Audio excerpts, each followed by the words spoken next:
So hello everyone, welcome to our channel. दोस्तों, इस video में हम देखेंगे कि जो एनसीईआरटी क्लास 7 है ज्योग्राफी की, उसके 5th चैप्टर को पढ़ने जा रहे हैं दोस्तों, एयर कंपोजिशन एंड स्ट्रक्चर। समझ पा रहे हैं दोस्तों? हमने 4 डोमेन पढ़े थे दोस्तों, वो हम पढ़ेंगे जो एयर कंपोजिशन है। समझ पा रहे हो? वो पढ़ेंगे यानी एटमॉस्फेयर का जो हिस्सा था वो, जो वन ऑफ द फोर्थ जो लेयर थी, कहीं ना कहीं हम एटमॉस्फेयर को पढ़ेंगे। इस चैप्टर में थोड़ा कहीं ना कहीं थोड़ा डीप में चलेंगे। जो हमने 6 एनसीईआरटी में पढ़ा था उससे थोड़ा कहीं ना कहीं यहाँ पे जो क्रिप्स हैं या फिर डीप हैं थोड़े हैं, हमारे को डिटेल एक्सप्लेनेशन में कहीं ना कहीं इनको समझाया जाएगा। लेयर बाय लेयर है, कहीं ना कहीं जो लेयर हैं उनको आज देखेंगे, जैसे ट्रोपोस्फेयर है, स्ट्रेटोस्फेयर है, और मेजोस्फेयर है, एक्सोस्फेयर है, और थर्मोस्फेयर है। कहीं ना कहीं इन 5 लेयर के बारे में पढ़ेंगे दोस्तों। ओजोन कहाँ पे है, ये किस तरह से स्ट्रक्चर बना हुआ है, कौन सी गैस कितने परसेंट होती है, टोटल कितनी परसेंट होती है, जो नाइट्रोजन का परसेंटेज कितना होता है, ये किस तरह से ऑक्सीजन और जो नाइट्रोजन होती है किस तरह से हमारे इस एनवायरनमेंट को बैलेंस बनाती है दोस्तों। इस वीडियो में हम देखेंगे जो स्ट्रक्चर होता है स्पेस का, उसमें गैसों का किस तरह से यहाँ पे इन्वॉल्व होता है, किस तरह से यहाँ पे बैलेंस बना रहता है इस अर्थ पे। समझ पा रहे दोस्तों? आइए दोस्तों चलते हैं इस चैप्टर की तहत। जो हमारे पास में जो फर्स्ट लेयर होगी उसमें हम देखें कहीं ना कहीं जो जो हीट होगा वो कहीं ना कहीं यहाँ पे गैसों के माध्यम से, जो स्पेस है उसमें ये तरह तरह की गैसें पाई जाती हैं दोस्तों।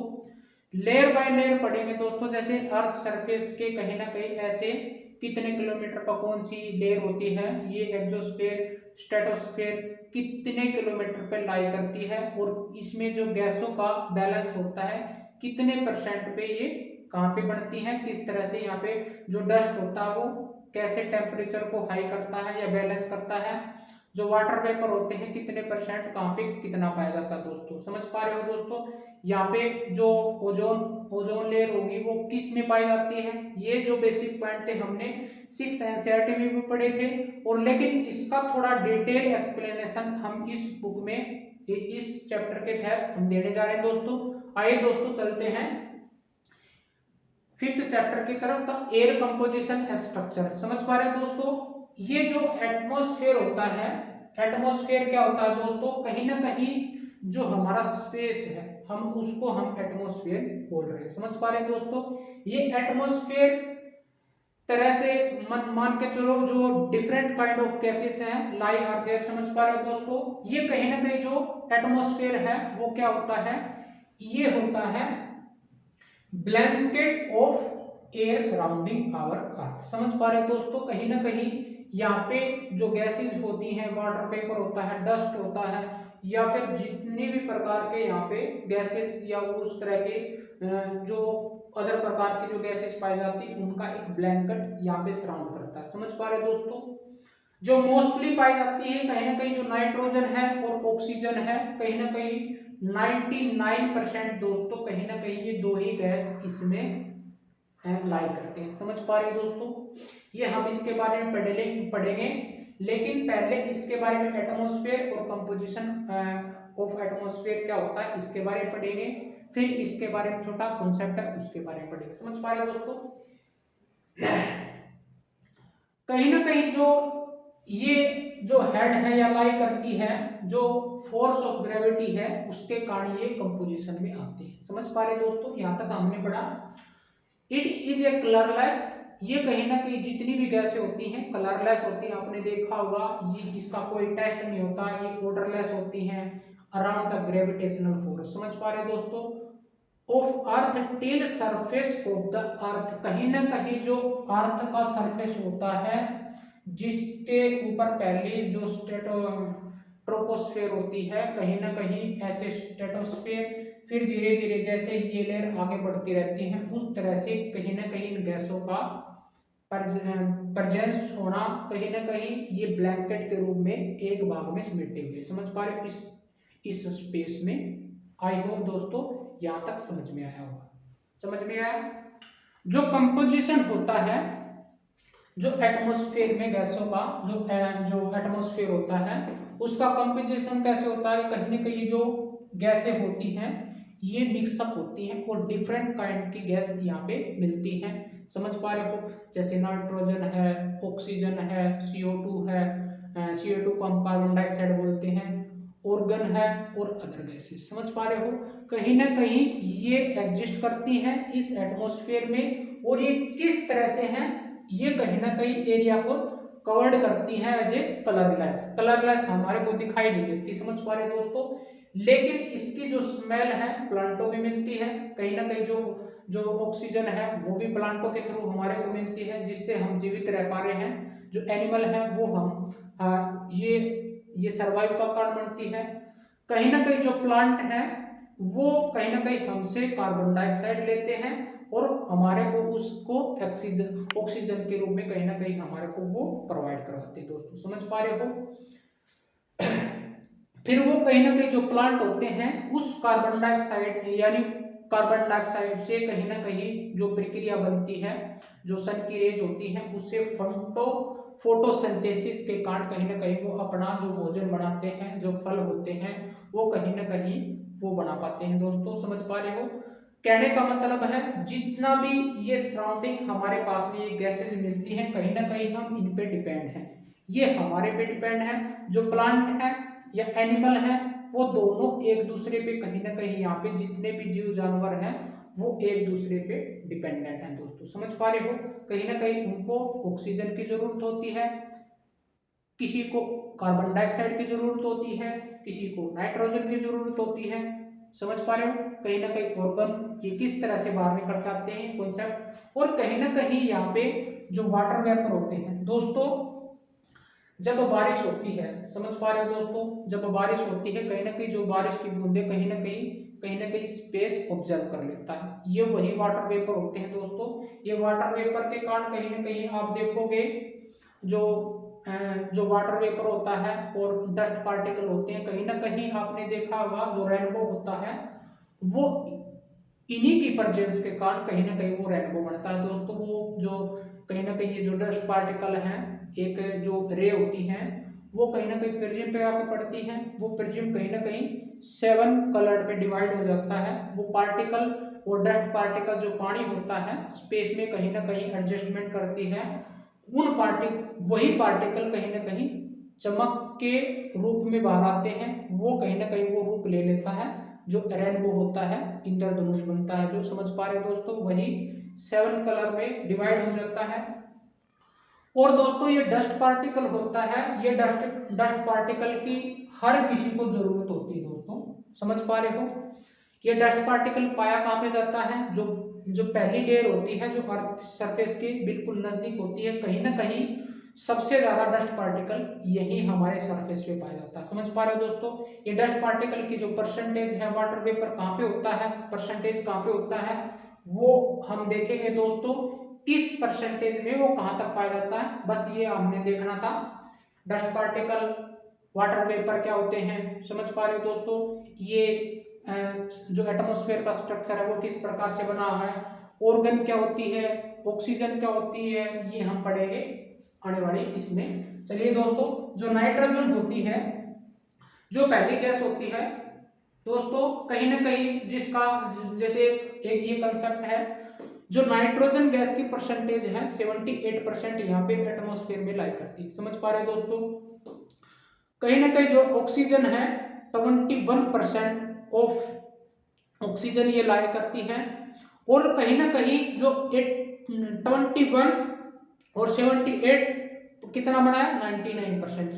समझ पा रहे हो दोस्तों, जो 1% है, जो रिमेनिंग 1% है वो कौन कौन सी होती है, CO2 जो कार्बन डाइऑक्साइड है 0.003। समझ पा रहे दोस्तों, 0.003, जीरो और लगाओ डियर यहाँ पे, 0.003% जो कार्बन डाइऑक्साइड उसका परसेंटेज होता है, और ऑर्गन का कितना होता है 0.93% दोस्तों, और जो अदर गैस होती हैं 0.004। अब इनको मिला के कहीं ना कहीं देखो, ये पॉइंट अगर जोड़ोगे इनको कहीं ना कहीं ये 1% में आती हैं। समझ पा रहे हो, ये 99 बनाया, तो टोटल कितना हुआ 100%, यानी ब्लैंकेट के रूप में ये गैसें पाई जाती है।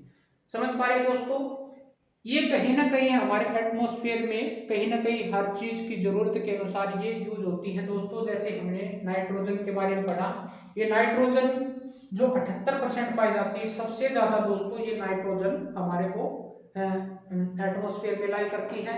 ये कहीं ना कहीं जो मोस्ट प्लेंटिफुल जो गैस होती है इन एयर में पाई जाती है दोस्तों। ये कहीं ना कहीं जो प्लांट होते हैं इनको जरूरत होती है नाइट्रोजन की फॉर सर्वाइव। ये कहीं ना कहीं इसको हम डायरेक्टली जो एयर होती है उससे प्राप्त नहीं कर पाते। कहीं ना कहीं जो बैक्टीरिया होते हैं, जो सोइल के अंदर बैक्टीरिया होते हैं, समझ पा रहे दोस्तों, और कहीं ना कहीं जो प्लांट होते हैं उनकी रूट के नीचे कहीं ना कहीं ये नाइट्रोजन गैस हमारे को मिलती है। समझ पा रहे दोस्तों, ये बैक्टीरिया की हेल्प से, विदाउट बैक्टीरिया की हेल्प से इसको पाया नहीं जा सकता दोस्तों, क्योंकि ये जो नाइट्रोजन गैस होती है, जो कहीं ना कहीं जो प्लांट होते हैं, सम प्लांट जो लेग्यूमिनस जो प्लांट होते हैं उनकी जड़ों में ये जो बैक्टीरिया रहते हैं, कहीं ना कहीं उनके थ्रू ये नाइट्रोजन गैस हमारे को मिलती है। समझ पा रहे दोस्तों, ये कहीं ना कहीं प्लांटों के सर्वाइवल के लिए कहीं ना कहीं ये यूजफुल होती है, सबसे ज्यादा प्लेंटिफुल होती है, और इसको हम डायरेक्टली प्राप्त नहीं कर सकते। किसकी हेल्प से? बैक्टीरिया की हेल्प से इसको हम पा नहीं सकते, क्योंकि ये जो सोइल में रहते हैं और जो प्लांटों की रूट में रहते हैं, जड़ों में रहते हैं, और जो लेग्यूमिनस होते हैं, समझ पा रहे दोस्तों, उनकी जड़ों में ये जो बैक्टीरिया होते हैं उनके थ्रू हम इस नाइट्रोजन गैस को कहीं ना कहीं एग्जिस्ट पा लेते हैं दोस्तों। जो सेकंड गैस होती है ऑक्सीजन जो ऑक्सीजन होती है दोस्तों, ये सेकंड मोस्ट गैस प्लेंटिफुल होती है इन आवर एटमॉस्फेयर। और कहीं ना कहीं ये जो हम हैं, जो ह्यूमन बीइंग होती है या फिर जो एनिमल होती है, इसको ब्रीदिंग के लिए ये यूजफुल होती है। समझ पा रहे हैं दोस्तों, वेरी इंपॉर्टेंट। ये कहीं ना कहीं जो ग्रीन प्लांट होते हैं ये produce oxygen through the photosynthesis के कारण, ये कहीं ना कहीं ये जो जिस तरह से फोटोसिंथेसिस करते हैं इसके कारण कहीं ना कहीं प्लांटों को कार्बन डाइऑक्साइड जो हमारे को मिलती है, ऑक्सीजन मिलती है। हमारी जो कार्बन डाइऑक्साइड होती है वो प्लांट यूज करते हैं, उसके बदले में हमारे को ऑक्सीजन मिलती है। सबसे ज्यादा दोस्तों जो पीपल होता है वो सबसे ज्यादा दिन और रात को ऑक्सीजन हमारे को प्रोवाइड करता है। समझ पा रहे हैं दोस्तों, बहुत सारे ऐसे प्लांट होते हैं जो दिन को भी और रात को भी ये हमारे को ऑक्सीजन देते हैं। समझ पा रहे हैं दोस्तों, और जो मॉर्निंग सेशन होता है, जो डे का सेशन होता है, सबसे ज्यादा जो ऑक्सीजन होती हमारे को यहाँ से मिलती है दोस्तों। कहीं ना कहीं जो ऑक्सीजन है ये डिस्कवर्ड बाय सीले द्वारा, ये एक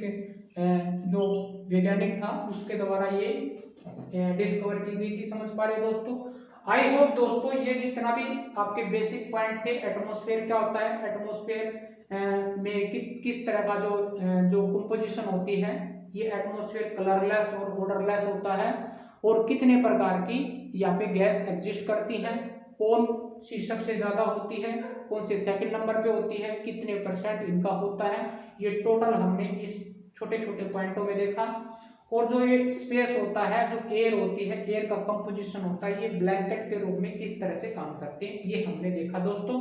और जो वाटर वेपर होते हैं उसके बारे में पढ़ेंगे आगे थोड़ा। डस्ट पार्टिकल होता है, कहीं ना कहीं ये जो एटमॉस्फेयर है इसी के सराउंडिंग ये डस्ट पार्टिकल भी पाए जाते हैं, वाटर वेपर भी पाए जाते हैं दोस्तों। समझ में आया? आइए दोस्तों आगे चलते हैं। आई होप जितने भी ये पॉइंट थे दोस्तों बिल्कुल आपको बिल्कुल क्लियरिटी के साथ में समझाए गए हैं। आप दोस्तों इनसे अपने नोट्स भी बना सकते हो, चाहे आप सिविल सर्विस की तैयारी कर रहे हो, चाहे पीसीएस की तैयारी कर रहे हो, चाहे आपको इंटरेस्ट हो, जो एनसीईआरटी बच्चे पढ़ते हैं, ये टेट में भी काम आ सकता है, जो टीचर बनना चाहते हैं वो भी कर सकते हैं दोस्तों। इन पॉइंटों को समझ के कहीं ना कहीं आप भी टीचर बन के आप पढ़ा सकते हो दोस्तों। आइए दोस्तों आगे चलते हैं।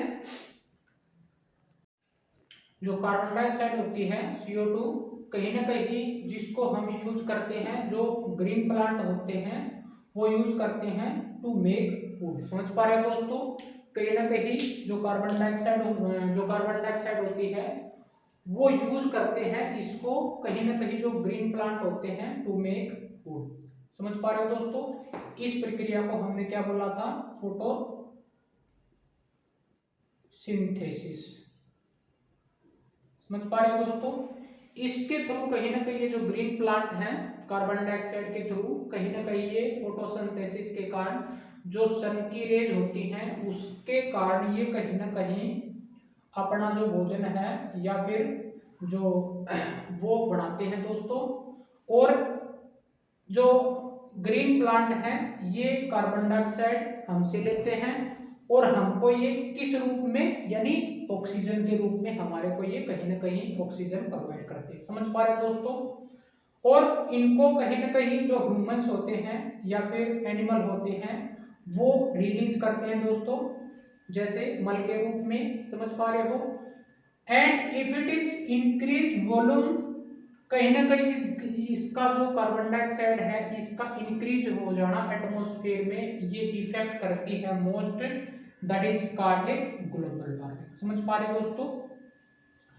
और कहीं ना कहीं जो इफेक्ट होता है इस इंक्रीज का वॉल्यूम होना, कहीं ना कहीं उसको ग्लोबल वार्मिंग बोलते हैं दोस्तों, due to the burning of fossil fuels. जैसे कहीं ना कहीं जो फॉसिल फ्यूल होते हैं, अवशेष होते हैं, उनके जल जाने के बाद में हम जैसे जो किसान होते हैं, जो कहीं ना कहीं जो राइस की जो वेस्ट मटेरियल होता है उसको जलाने के बाद में जो धुआं होता है वो कार्बन डाइऑक्साइड के रूप में निकलता है और हमारे द्वारा जो एनिमल और ह्यूमंस होते हैं वो मल को बाहर निकालते हैं, कहीं ना कहीं उसके कारण कार्बन डाइऑक्साइड बनती है दोस्तों। इसी के कारण कहीं ना कहीं ग्लोबल वार्मिंग के लिए इफेक्ट होती है। समझ पा रहे हो? यही फिर कहीं ना जाके जो अगर वर्ल्ड की बात करें, कहीं ना कहीं जो पूरा स्फीयर की बात करें, कहीं ना कहीं ये ग्रीन हाउस इफेक्ट रिस्पॉन्सिबल बन जाती है दोस्तों। समझ पा रहे हो? इसका इंक्रीज हो जाना।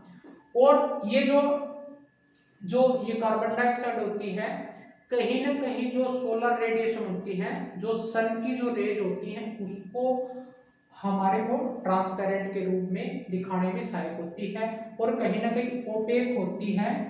वेरी इंपॉर्टेंट दिए, जहां से आउटगोइंग पार्टिकल टेरेस्ट्रियल रेडिएशन होती है, जैसे हमारी अर्थ हीट हो जाती है, गर्म हो जाती है किसी के फॉसिल फ्यूल्स जल जाने के बाद में या फिर नेचुरली हो जाना। समझ पा रहे हो दोस्तों? सन की रेज जैसे बढ़ती है, कहीं ना कहीं उसकी जो गर्म जो हीट होती है, टेरेस्ट्रियल रेडिएशन होती है, जो अर्थ सरफेस का जो बर्न होता है, कहीं ना कहीं उसकी रेडिएशन को ओपेक करती है ऊपर जाने। समझ पा रहे हो दोस्तों? ट्रांसपेरेंट कब होती है? जब ये रेडिएशन आती है, इनकमिंग सोलर रेडिएशन होती है, उनको ट्रांसपेरेंट के रूप में दिखाती है। और ओपेक किसको करती है? जब हीट जो सरफेस होती है उसको बढ़ जाने के बाद में कहीं ना कहीं ये हमारे को यानी ओपेक यानी जो दिखाई ना दे। समझ पा रहे हो? और कहीं ना कहीं इसका जो हिस्सा है ऑब्जर्व कर लेती है, कहीं ना कहीं जो अर्थ सरफेस है, जो पहली परत होती है, कहीं ना कहीं जो अर्थ एटमॉस्फेयर है, कहीं ना कहीं इन जो टेरेस्ट्रियल रेडिएशन है उसको कहीं ना कहीं वहां पे ऑब्जर्व हो जाता है। ये ऑब्जर्व क्यों होता है दोस्तों? क्योंकि जो वाटर वेपर होते हैं और डस्ट पार्टिकल होते हैं, इसका जो इन्वायरमेंट है उसको बैलेंस बनाने के लिए दोस्तों कहीं ना कहीं ये जो कार्बन डाइऑक्साइड है कहीं ना कहीं बैलेंस बनाती है। समझ पा रहे दोस्तों? आइए दोस्तों वाटर वेपर के बारे में पढ़ते हैं। वाटर वेपर क्या होते हैं? ये वेरिएबल ऑफ गैसेज होते हैं दोस्तों। ये वेरिएबल ऑफ गैसेज कहीं ना कहीं ये found the most of at equator. जो हमारी इक्वेटर होती है, 0 डिग्री को हम इक्वेटर बोलते हैं। समझ पा रहे हो? इक्वेटर 0 लैटिट्यूड को हम क्या बोलते हैं? इक्वेटर बोलते हैं दोस्तों। ये सब यहाँ पे इक्वेटर पे कितने परसेंट पाई जाती है? 4.4%, 4.5% पोल इक्वेटर पे, और पोल पे जाएंगे, पोल पे देखा जाए तो 0.1% ये पोल पे पाई जाती है। अगर होल अर्थ की बात करें, कहीं ना कहीं ये जो वाटर वेपर होते हैं कहीं ना कहीं 2.4% मिलते हैं दोस्तों। समझ पा रहे हो? ये कहीं ना कहीं जो वाटर वेपर होते हैं ये डिक्रीज हो जाते हैं विद एल्टीट्यूड। हाइट के बढ़ जाने से कहीं ना कहीं ये डिक्रीज में चले जाते हैं। इक्वेटर पे सबसे ज्यादा। समझ पा रहे हो? पोल पर जाओगे, कहीं ना कहीं पोल साइड जाओगे तो कहीं ना कहीं ये घटते डिक्रीज होते चले जाएंगे दोस्तों। समझ पा रहे हैं दोस्तों। इसी तरह से ये जो डस्ट पार्टिकल होते हैं और वाटर वेपर होते हैं, कहीं ना कहीं इनकी जो वॉल्यूम स्ट्रेंथ होती है इक्वेटर यानी जो पहली परत होती है ट्रोपोस्फेयर, समझ पा रहे दोस्तों, उससे ज्यादा मिलते हैं और धीरे धीरे ये कम हो जाते हैं। और वहां पे देखोगे कहीं ना कहीं जो टेम्परेचर लो होता है पोल साइड पे, वो यही कारण होता है इनका मौजूद न होना। समझ पा रहे दोस्तों। और कहीं ना कहीं decrease from the equator towards poles, ये हमने पढ़ लिया दोस्तों। इनका जो परसेंटेज है very important as a with respect of the UPSC related and civil service exam related. समझ पा रहे हो दोस्तों। ये डायरेक्ट क्वेश्चन एनसीईआरटी के पूछे जाते हैं किसी भी एग्जाम में। जो वाटर वेपर होते हैं वो क्या होते हैं, वेरिएबल होते हैं गैस के। कहीं ना कहीं इक्वेटर पे कितना परसेंट पाया जाता, पोल पे कितना पाया जाता, ये कहीं ना कहीं स्टेटमेंट के रूप में देखें तो कहीं ना कहीं यूपीएससी में स्टेटमेंट के रूप में पूछा जाएगा। समझ पा रहे हो दोस्तों। ये वेरी इंपॉर्टेंट होते हैं क्योंकि जो पोल वर्ड होता है इनका डिक्रीज हो जाते हैं और ये कहीं ना कहीं ये अब्जॉर्ब हो जाते हैं through the part of insolation. Insolation क्या होता है, जैसे हमने सन सोलर रेडिएशन देखी थी, उसका दूसरा नाम इंसोलेशन ही होता है दोस्तों। इंसोलेशन का मतलब यही होता है सोलर रेडिएशन। जो सन की रेज आती है कहीं ना कहीं उसमें इसका some part of observe space में या फिर जो लेयर होती उनमें रह जाता है और एंड प्रेजर कहीं ना कहीं जो अर्थ रेडिएशन हीट होती है उसके बीच में कहीं ना कहीं प्रेजर हो जाती है। समझ पा रहे दोस्तों। आई होप दोस्तों ये समझ में आया होगा।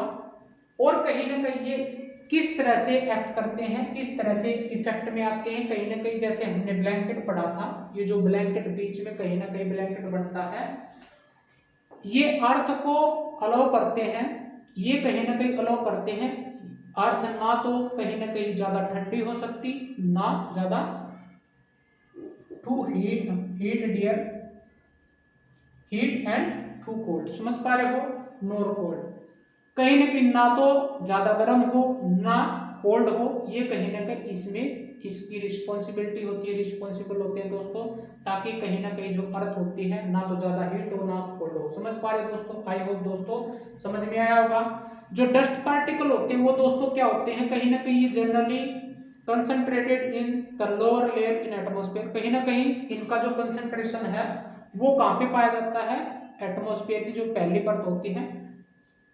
ट्रेपोस्फेयर। समझ पा रहे दोस्तों।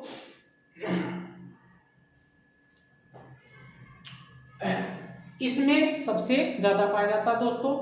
May be transported to great height and conventional जो एयर करंट होती है उनके बहाव से, जैसे जहां पे जैसे जो एयर करंट चलती है उसके कारण डस्ट पार्टिकल उसी दिशा में बहना स्टार्ट हो जाते हैं। समझ पा रहे दोस्तों। ये किस रूप में होते हैं, जो सी साल्ट होता है हमने देखा है, जो जो यहाँ पे जो नमक पाया जाता है उसके रूप में, फाइन सॉइल होती है कहीं ना कहीं सॉइल में उड़ते रहते हैं, ये स्मोक के रूप में होते हैं, एसिड के रूप में होते हैं, पोल्यूशन बनते हैं और डिसइंटीग्रेशन पार्टिकल ऑफ मेटर्स, जो हमारे मेटर्स होते हैं उनके कहीं ना कहीं जो बर्निंग, जिसको हम कई बार वो जो अर्थ के नजदीक भी आ जाते हैं दोस्तों, ये कहीं ना कहीं रोकी चट्टान होती हैं, ये कहीं ना कहीं इस रूप में डस्ट पार्टिकल पाए जाते हैं। समझ पा रहे हो दोस्तों। आई होप दोस्तों कार्बन डाइऑक्साइड पढ़ी, नाइट्रोजन पढ़ी, ऑक्सीजन पढ़ी, वाटर वेपर पढ़ा और डस्ट पार्टिकल पढ़ा। आइए दोस्तों आगे चलते हैं।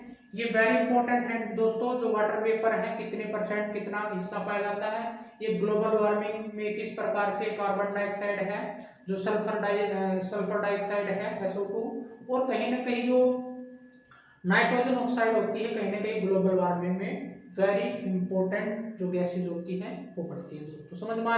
समझ में आया। आइए दोस्तों आगे चलते हैं।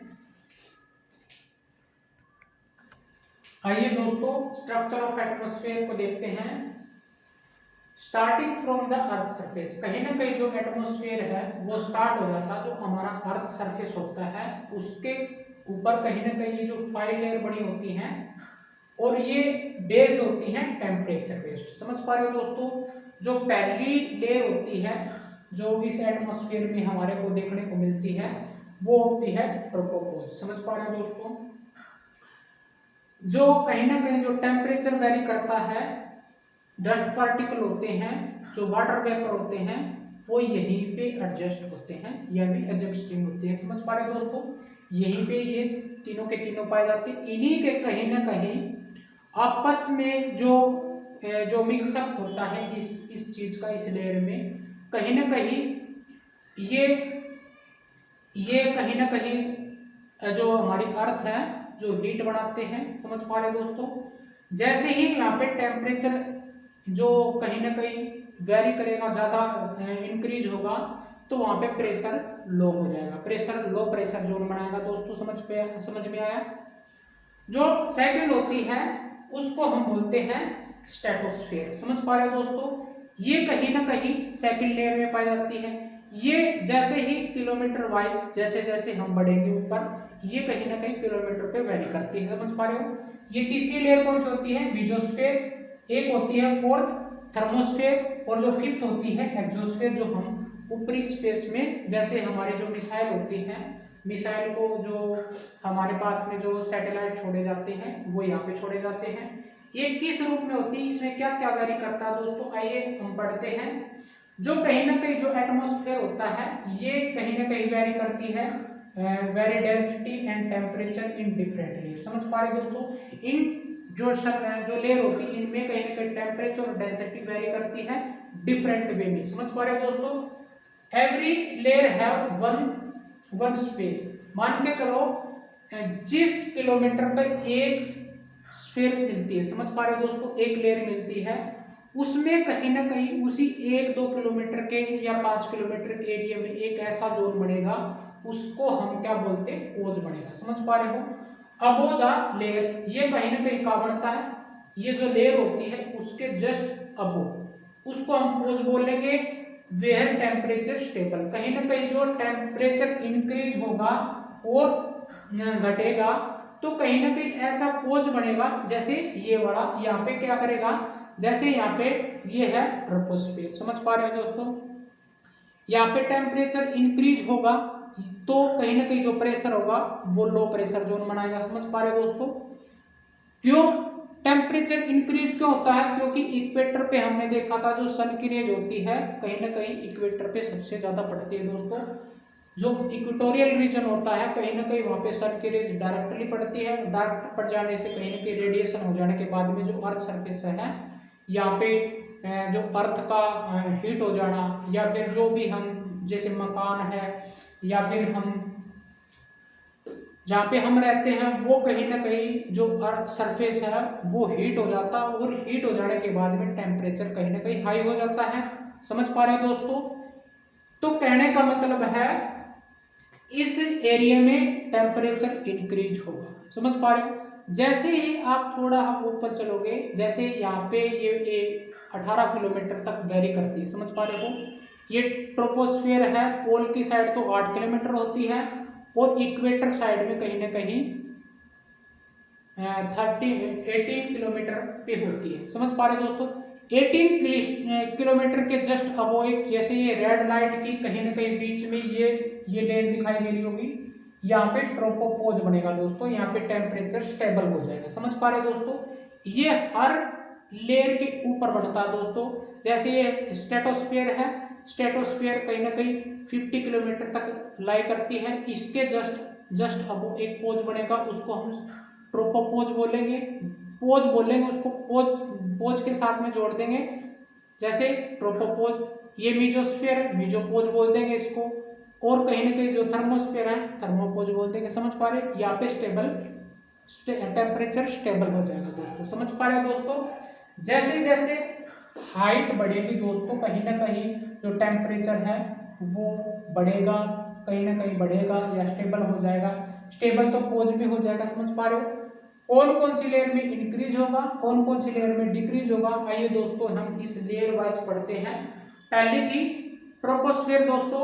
ये ट्रोपोस्फियर जो पहली लेयर होती है, कहीं ना कहीं जो अर्थ सरफेस होता है, देखो ये वाला, ये अर्थ सरफेस के जैसे ही नजदीक होती है, वो कहीं ना कहीं पोल साइड में 8 किलोमीटर होती है, और जो इक्वेटर साइड होती है वो कहीं ना कहीं 18 किलोमीटर होती है। समझ पा रहे दोस्तों, और इसको ये मोस्ट इंपोर्टेंट लेयर होती है, इसको लोएस्ट लेयर भी बोलते हैं क्योंकि ये नजदीक सरफेस पे लगती है, अर्थ सरफेस पे लगती है। और इसकी एवरेज हाइट होती है दोस्तों 13 किलोमीटर, किसी बुक में इसको 15-16 किलोमीटर दे रखा है, समझ पा रहे हैं दोस्तों। ये आपने एनसीईआरटी को फॉलो करना है 13 किलोमीटर। और नियरेस्ट पोल पे हमने देखा ये 8 किलोमीटर पे वैरी करती है और इक्वेटर साइड में 18 किलोमीटर पे वैरी करती है, समझ पा रहे हो दोस्तों। जैसे ही 18 किलोमीटर के ऊपर जाओगे कहीं ना कहीं यहाँ पे ट्रोपोपॉज बनेगा, समझ पा रहे हो। जैसे इंक्रीज होगी हाइट तो टेम्परेचर इंक्रीज हो जाएगा, समझ पा रहे हो दोस्तों। टेम्परेचर हीट होने के बाद में जिस लेयर में ये स्टेबल होगा उसको हम ट्रोपोपॉज बोलेंगे, समझ में आया। आई होप दोस्तों समझ में आया होगा। एयर की ब्रीथ, कहीं ना कहीं जो एयर होती है, एयर वेरी करना, जैसे यहीं पे वेरी करती है सबसे ज्यादा ऑक्सीजन। जैसे जैसे आप जाओगे तो कहीं ना कहीं जो एयर एटमॉस्फेयर है वो प्रेशर दबाव कम होने लगता है दोस्तों, समझ पा रहे हो। इसी के कारण जो कहीं ना कहीं जो एस्ट्रोनॉट होते हैं वो कहीं ना कहीं ऑक्सीजन सिलेंडर लेके जाते हैं, समझ पा रहे हो दोस्तों। जैसे आप किसी जो माउंटेन होते हैं, माउंटेन जो चढ़ने वाले होते हैं, कहीं ना कहीं वो ऑक्सीजन का सहारा लेते हैं, समझ पा रहे हो। वो यही एक जो एग्जाम्पल होता है, कहीं ना कहीं यहाँ पे हाइट बढ़ने से टेम्परेचर कम होता है दोस्तों, बढ़ता है और टेम्परेचर जो वायु दाब होता है कहीं ना कहीं कम होता है, समझ पा रहे हो दोस्तों।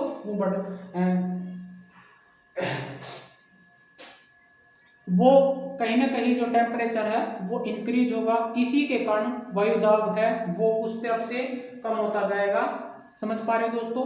इसी के कारण वो कहीं ना कहीं जो पर्वतारोही होते हैं वो सिलेंडर ऑक्सीजन लेके चलते हैं दोस्तों। आई होप दोस्तों समझ में आया होगा। कहीं ना कहीं जो एरोप्लेन में जो सफर करते हैं उनको इंस्ट्रक्शन दी जाती है कोई भी जो बॉल पेन है उसको नहीं लेके जाना, समझ पा रहे हो दोस्तों। कहीं ना कहीं वो रिसाव कर देता है हाइट में जाने से। आई होप दोस्तों यहीं पे हमने देखा था जो डस्ट पार्टिकल है वो पाए जाते हैं, वाटर वेपर पाए जाते हैं, समझ पा रहे दोस्तों। और कहीं ना कहीं जो वेदर फिनोमेना बढ़ेगा कहीं ना कहीं इसी लेयर में बढ़ता है दोस्तों। हमने देखा था जैसे कोल्ड है, ज्यादा से ज्यादा कोल्ड यहीं पे बढ़ेगा और ज्यादा से ज्यादा हीट भी वेदर यहीं पे बढ़ता है, समझ में आया दोस्तों। क्यों बढ़ता है? क्योंकि यहाँ पे जो इंसोलेशन होती है, जो सन रेडिएशन होती है, कहीं ना कहीं ज्यादा यहीं पे वेरी करती है। और कहीं ना कहीं जो टेम्परेचर है डिक्रीज हो जाता है दोस्तों at the rate of 1 degree. कहीं ना कहीं 165 किलोमीटर 165 किलोमीटर अबो जाने के बाद में कहीं ना कहीं एक टेम्परेचर गिर जाता है, समझ पा रहे हो दोस्तों। 1 डिग्री सेल्सियस जो टेम्परेचर है वो गिर जाता है दोस्तों। मान के चलो आप यहाँ पे वेरी करते हैं, हमारा जो औसतन टेम्परेचर होता है जैसे सर्दियों में अलग वेरी करते हैं और विंटर में अलग वेरी करते हैं, समझ पा रहे दोस्तों। अगर हम समर की बात करें तो कहीं ना कहीं हम जो औसतन हम जैसे हम सर्वाइव करते हैं 35, 36 और 30 के आसपास में हम एडजस्ट कर लेते हैं दोस्तों। और जो कहीं ना कहीं समुद्री होता है उसको आपने देखा होगा कहीं ना कहीं 26 या 7 के आसपास पे ये यहाँ पे वेरी करता है, समझ पा रहे दोस्तों। इस टेम्परेचर में हम अगर समर की बात करें, अगर विंटर की बात करें तो यहाँ पे जो लोएस्ट टेम्परेचर होता है कहीं ना कहीं वो वेरी करता है, समझ पा रहे दोस्तों। और ये कितने किलोमीटर पर बढ़ता है जाके 165 किलोमीटर अगर ऊपर जाओगे तो एक टेम्परेचर जो 1 डिग्री जो सेल्सियस है वो कम हो जाएगा दोस्तों। इस गिरने की प्रक्रिया को हम क्या बोलते हैं? नॉर्मल इन्वायरमेंट लैप्स रेट, समझ पा रहे हो दोस्तों। इसी को हम क्या बोलते हैं? नॉर्मल इन्वायरमेंट लैप्स रेट बोलते हैं। और कहीं ना कहीं अगर हम इसको किलोमीटर में कन्वर्ट करें तो कहीं ना कहीं 6.5 यानी 6.5 किलोमीटर ऊपर जाओगे तो कहीं ना कहीं एक टेम्परेचर आपको कम हो जाएगा दोस्तों। आई होप दोस्तों समझ में आया होगा। और इसको क्या बोलते हैं? Very important normal environment lapse rate बोलते हैं दोस्तों। आई होप दोस्तों समझ में आया होगा। एक बार इन जितनी लेयर थी एक बार इनके जो कॉन्सेप्ट है उसको उस पर चलते हैं दोस्तों। पहले जो हमारी जो लेयर थी ये अर्थ सरफेस है, समझ में आया दोस्तों। कहीं ना कहीं जो पोल साइड है ये पोल है तो कहीं ना कहीं ये 8 किलोमीटर हो जाएंगे, समझ पा रहे हैं दोस्तों। और इसका जो मैक्सिमम होता है इक्वेटर पे 18 किलोमीटर पे ये वेरी करती है। और इसको हम क्या बोलते हैं? ट्रोपोस्फियर। यहाँ पे वेदर फेनोमेना देखने को मिला, डस्ट पार्टिकल, वाटर वेपर है वो दिखाई देंगे, समझ पा रहे हैं दोस्तों। और इसके जस्ट अबव में जैसे 18 किलोमीटर से एक वेरी करेंगे तो यहाँ पे क्या बनेगा, ट्रोपोपॉज बनेगा दोस्तों, क्योंकि यहाँ पे जो टेम्परेचर है वो स्टेबल हो जाएगा, ठहर जाएगा, समझ पा रहे हैं दोस्तों। और दोस्तों जब सेकंड लेयर होती है उसको हम स्ट्रेटोस्फीयर बोलते हैं। ये कहीं न कहीं कितने किलोमीटर पे वेरी करती है, 50 किलोमीटर पे वेरी करती है। और इसके जस्ट अबव क्या बनेगा, स्ट्रेटोपोज बनेगा, ये पोज बनेगा, समझ पा रहे हो। ये कहीं ना कहीं 4 से 5 किलोमीटर, ज़्यादा से ज़्यादा इतने किलोमीटर पे ये पोज बढ़ता है दोस्तों। 4 से 5, 10 भी हो सकता है, 8 भी हो सकता है, सिर्फ 4 से 5 हम बोल सकते हैं, क्योंकि इतनी हाइट पे अगर आप जाओगे तो कहीं ना कहीं पोज बढ़ेगा। यहाँ पे स्टेबल वैरी करता है दोस्तों। आपने देखा हो जो स्ट्रेटोस्फीयर होती है इसमें हमारे को ओजोन परत मिलती है, जिसमें ये कहीं ना कहीं जो हमारी एयर होती है ये फ्लाई के लिए कहीं ना कहीं यहाँ पे एक इन्वायरमेंट बनाते हैं। इसी में जो एरोप्लेन उड़ती है कहीं ना कहीं इसी में वेरी होती है, समझ पा रहे हो दोस्तों। तीसरी होती है मीजोस्फीयर दोस्तों, कहीं ना कहीं समझ पा रहे हो, मीजोस्फीयर और स्ट्रेटोस्फीयर के बीच में ओजोन लेयर पाई जाती है दोस्तों, समझ में आया। ये वही है मीजोस्फीयर।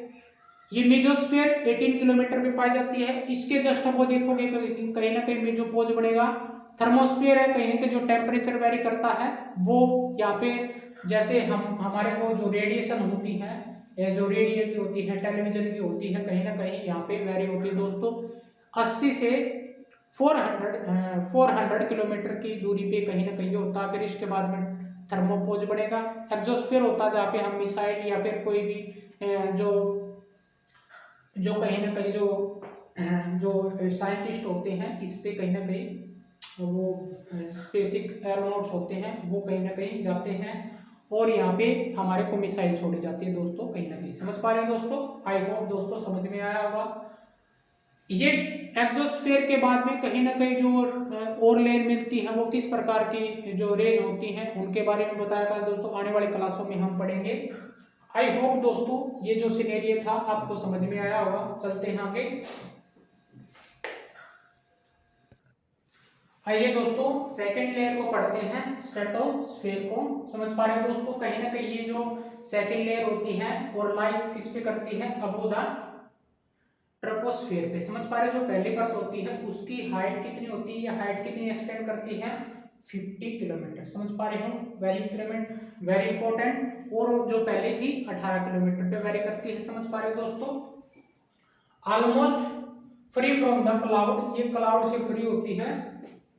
एंड जो वेदर फिनोमेना देखा था, कहीं ना कहीं जो क्लाउड होते हैं जो पहली परत होती उसी में एग्जिस्ट करती है, समझ पा रहे हो दोस्तों। ये क्लाउडलेस होती है और एसोसिएटेड वेदर फिनोमेना, कहीं ना कहीं जो वेदर जो थोड़ा बहुत बनता है कहीं ना कहीं उसको भी फॉलो करती है, समझ पा रहे हो दोस्तों। कहीं ना कहीं जो आइडियल लेयर होती है ये यही होती है, जो फ्लाइंग एरोप्लेन होती है वो कहीं ना कहीं यहीं पे जो एरोप्लेन होती है यहीं पे उड़ती है, समझ पा रहे हो दोस्तों।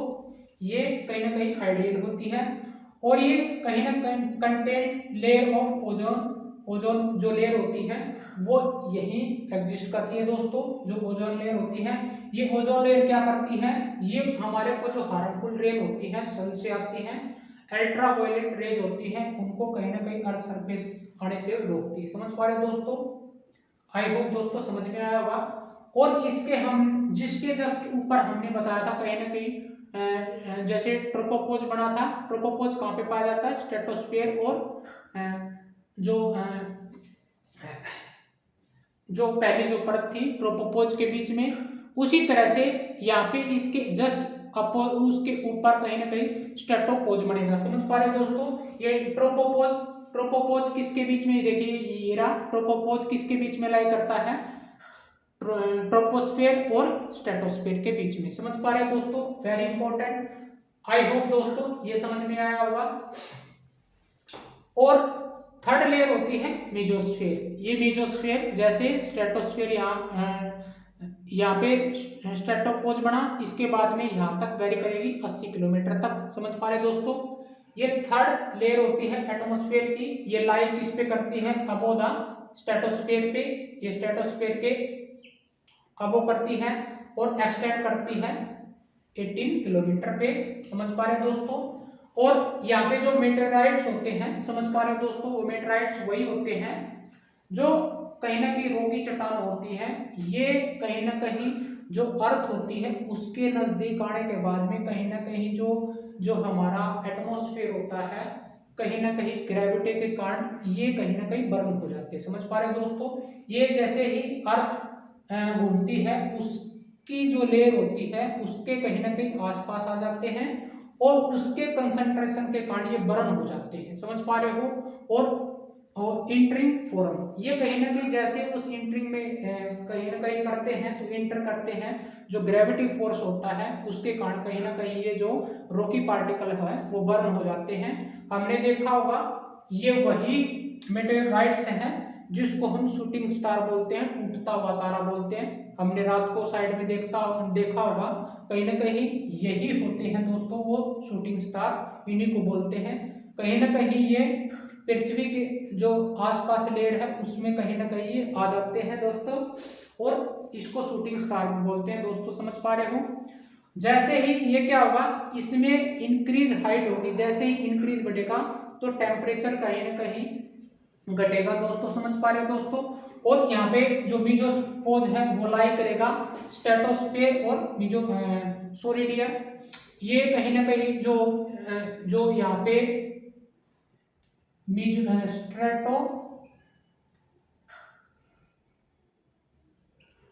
स्ट्रेटोपोज आएगा,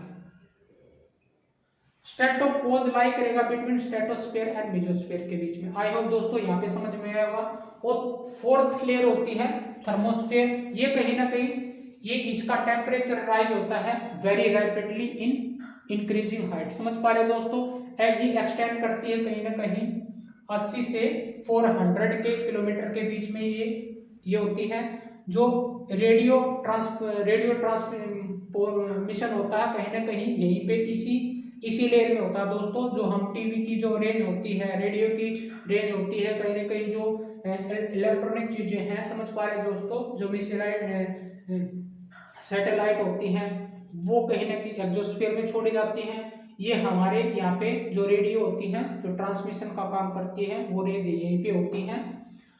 जो रेडियो वेव्स होती हैं that are very transmitted from the earth reflected back to the earth by this layer. समझ पा रहे हो, तो जो रेडिएशन होती है वो कहीं ना कहीं रिफ्लेक्टेड होती है, ये अर्थ पे हमारे को भेजती है। समझ पा रहे हो दोस्तों।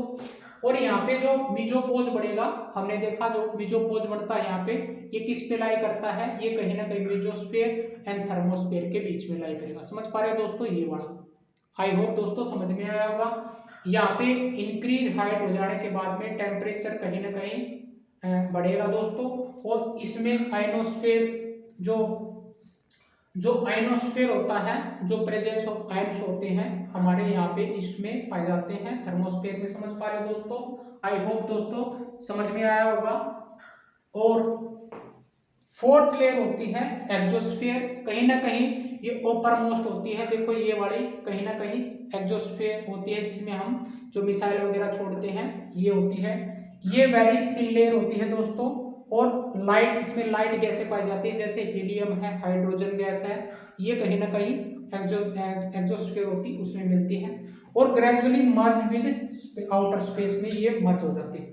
आई होप दोस्तों ये जितने भी पॉइंट थे आपको समझ में आए होंगे। होप दोस्तों जितने भी ये बेसिक पॉइंट थे आपको समझ में आए होंगे। दोस्तों अगर आप नए हो तो कहीं ना कहीं आप मेरे इन ये जितनी भी वीडियो बनाई गई हैं आपको समझ में आए होंगी, और मेरे को कहीं ना कहीं आप लाइक कर सकते हैं, कमेंट कर सकते हैं। अगर आप नए हो तो मेरे को चैनल को सब्सक्राइब कर सकते हैं। Thank you so much dear to watching me.